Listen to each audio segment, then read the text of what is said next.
وہ اردو کا مسافر ہے یہی پہچان ہے اس کی، وہ اردو کا مسافر ہے یہی پہچان ہے اس کی، جہاں سے بھی گزرتا ہے سلیقہ چھوڑ جاتا ہے۔ السلام علیکم ناظرین، میں عبدالحکیم اور آپ دیکھ رہے ہیں اے بی نیوز اردو۔ آئیے چلتے ہیں آج کی اہم سرخیوں کی جانب۔ ریاستی صورتحال کو نظر میں رکھیں، کریم نگر سے خسرو پاشا کا خطاب۔ یو پی سرکار نے اردو کی بحث کو تازہ کر دیا۔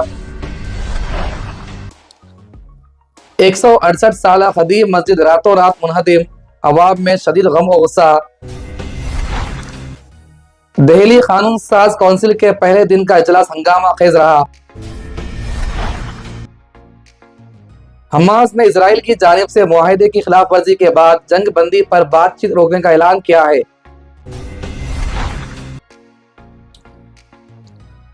ٹرمپ کا متنازع امن منصوبہ اور امریکی خارجہ پالیسی۔ آئیے چلتے ہیں اب تفصیلی خبروں کی جانب۔ ریاست تلنگانہ کی بدلتی سیاسی صورتحال کو مدنظر رکھتے ہوئے مسلم گریجویٹ ووٹرز بالخصوص اضلاع کریم نگر، نظام آباد، عادل آباد اور میدک کے مسلم گریجویٹس رائے دہندوں سے اپیل کی جاتی ہے کہ وہ کانگریس امیدوار نریندر ریڈی کو دانش مندی اور دور اندیشی کے فیصلے کے ساتھ بھاری اکثریت سے کامیاب کروائیں۔ مسلم نوجوان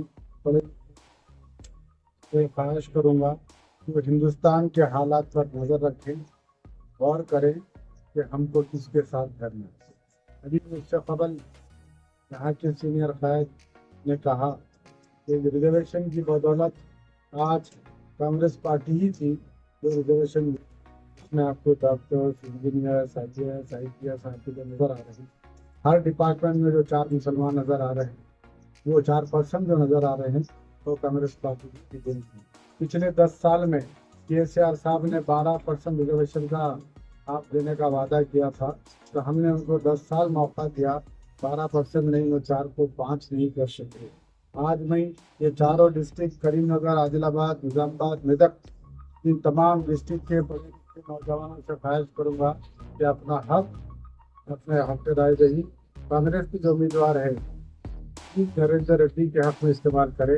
اور یہ وہ ضلع ہے جہاں کے قابل ترین منسٹر آپ کے اسٹیٹ میں نمائندگی کر رہے ہیں، جیسے کہ سریدر بابو صاحب ہے، باقر صاحب ہے، اور کریم نگر سے بھاری اکثریت اس لیے آنا ہے کہ ہمارے ورنگل کے مشہور شخصیت جنگا راگھو ریڈی صاحب جو کانگریس کے چیئرمین بھی ہے، کانگریس کے بڑے۔ آئیے چلتے ہیں ایک اور تفصیلی خبر کی جانب۔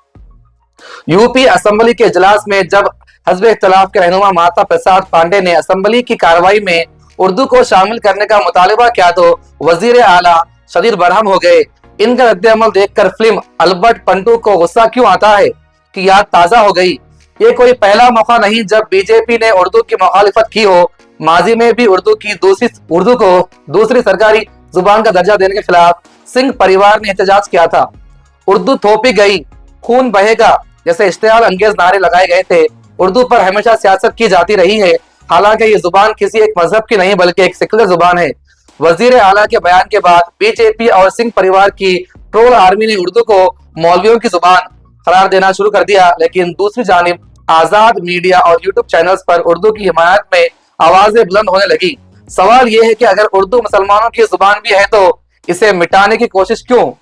آج بھی یو پی میں اردو اسکول ختم ہو چکے ہیں، اساتذہ کی تقرریاں رکی ہوئی ہیں اور اردو صرف رسمی حیثیت میں باقی ہے، لیکن اس تنازع نے اردو کی اہمیت کو دوبارہ اجاگر کر دیا ہے۔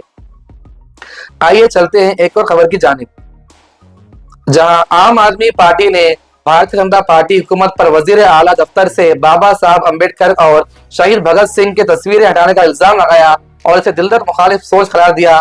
اس معاملے پر حزب اختلاف نے کونسل کے اندر اور باہر احتجاج کیا، جبکہ حکومت نے ان الزامات کو بے بنیاد قرار دیا۔ اجلاس کے دوران خواتین کو ماہانہ 2500 روپے دینے کے وعدے پر بھی سوال اٹھائے گئے، جس پر بھارتیہ جنتا پارٹی نے حزب اختلاف پر ترقی میں رکاوٹ ڈالنے کا الزام عائد کیا۔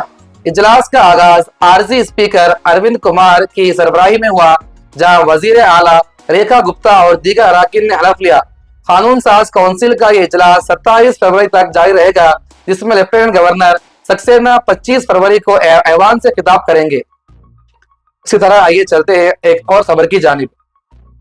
شہر کے مرکزی علاقے میں واقع 148 سال پرانی تاریخی مسجد کو رات کے اندھیرے میں اچانک منہدم کر دیا گیا۔